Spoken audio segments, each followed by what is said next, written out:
In the small village of Ibadan, Yorubaland, Nanny Adebisi was known for her kind heart and gentle hands. She had been taking care of little Tolani, a curious and playful 3-year-old, for over a year. Tolani's parents, Mr. and Mrs. Ademola, loved their child dearly but were often busy with work and neglected Tolani's safety.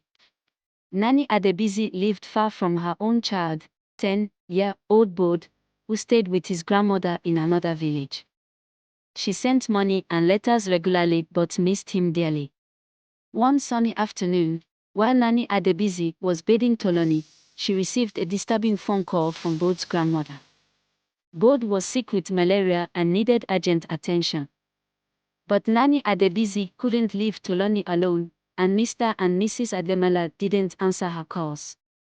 Feeling frustrated, overwhelmed, and worried about Bode, Nanny Adebisi made a terrible mistake. She left Tolani unattended near the bathtub for a few minutes to call a taxi to take her to Bode. In those moments, Tolani slipped underwater. When Mr. and Mrs. Ademola returned home from work, they found Tolani lifeless in the bathtub. They were devastated. Nanny Adebisi, filled with regret and sorrow, confessed what had happened. The village elders gathered to discuss the tragedy. They realized Nanny Adebisi's actions resulted from desperation and neglect from Tolani's parents.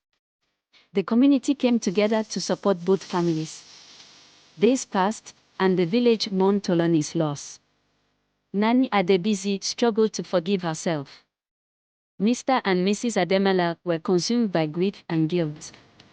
Both recovered from malaria, but Nanny Adebisi's relationship with him became complicated. She struggled to reconcile her love for both with the harm she caused Tolani.